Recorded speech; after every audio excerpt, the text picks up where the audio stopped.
At the beginning of the movie, we're shown a broken TV. The camera zooms into it and leads us to the day the protagonist is born. The doctors and nurses surround his mother, urging her to push harder, while the father sits at the other side with a camera.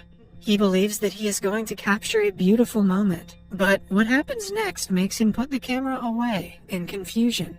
Even the nurses and the doctor share the same look of confusion as they pass the newborn baby around.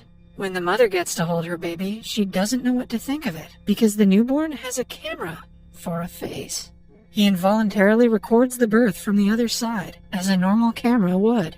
The doctors go crazy trying to figure out how this is possible. They stare at the sonogram for hours, but do not seem to find the reason for the baby not having a face. They try to pass it up as genetics, but no camera genes are found in the parents. With time, they get frustrated and start blaming the mother for sleeping with a camera. The husband accuses his wife of cheating. "Honey, I know that the new iPhone is sexy, but why'd you have to do it?" She is left alone with her child and doesn't know if she can ever love him as a human if he becomes the reason for their divorce. But her worries fade away when the doctors claim he is in fact the husband's kid. They also admit that they do not know the cause behind his head being a camera. But they have found out that to keep the child alive, they should put a blank tape in the slot on his back. It must be done every night without fail to prevent heart failure. The blank tapes mean that the kid is bound to record every moment of his life, even if he doesn't want to. The doctor inserts the day one tape into his back and sends the camera boy home with his parents. By now, the parents have accepted him as he is, because no matter the face, he will always be their child. As the camera boy grows older, he starts to take pictures on command. One day, when trying to take a family photo, the parents cannot seem to get good lighting. Hence, they hold the object camera and make their son click pictures. They have finally found a use for him that only he is good at. Every night, they would change the boy's tape and put it in the cupboard safely. At first, they are delighted that because of the tapes, he will remember every moment in his life. But what the parents fail to register is that a lifetime's worth of tapes requires a lifetime to watch. The cupboard soon starts to fill up with tapes and memories that are of no use to him. Soon, the camera boy grows old enough to go to school. Even though he has no expression on his face, we can tell he is nervous. Everyone looks at him differently for obvious reasons. The kids start to bully him, pushing him around, calling him camera head, and telling him he should be dead. But they forget that the boy's memory is photographic. When his mother sees the tape at the end of the day, she fumes in anger. She visits the principal's office the very next day and shows him the video. With clear evidence, the bullies have no way to defend themselves.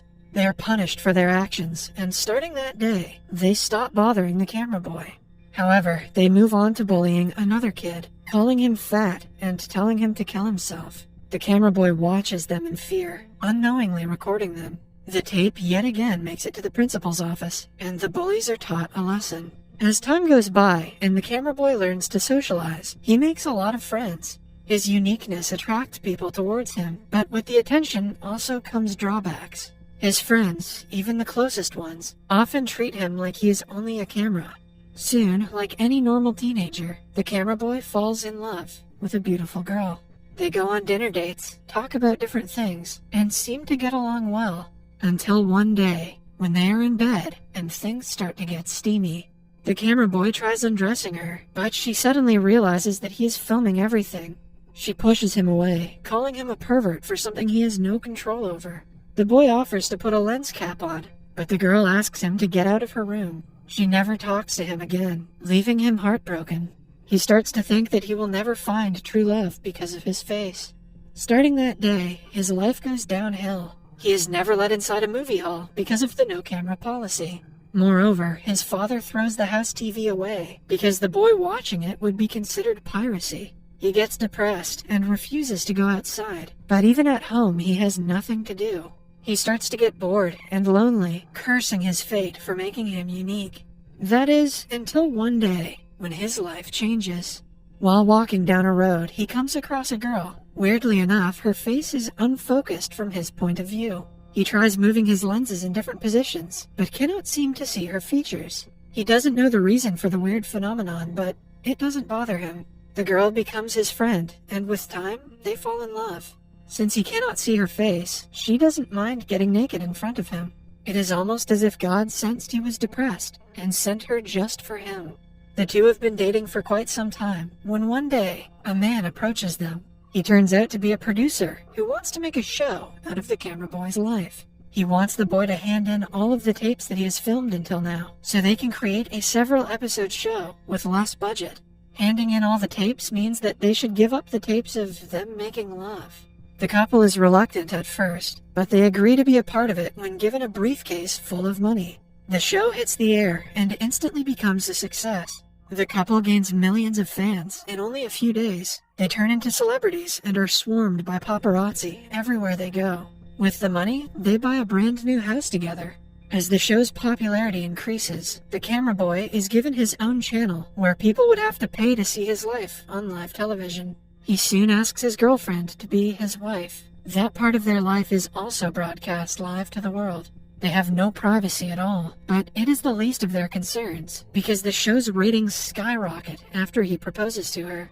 They get married as the world watches, happy for the couple. Then, something that had never crossed the camera boy's mind happens. People become addicted to his show, so much so that the entire nation stays indoors, watching his life 24/7. It is almost as if he is the only living person, and all others are living life through him. When he and his wife get bored of such a lonely life, they return to his childhood home. As soon as he opens the door, the piles of tapes of his life come into his view. The house barely has any space for furniture because of all the tapes. The boy goes to the first closet of tapes and stares at them, reminiscing about his childhood and thinking of how far he has come. Then he goes to the living room to see that his wife is in front of the TV. She, like the others, has been addicted to watching the show.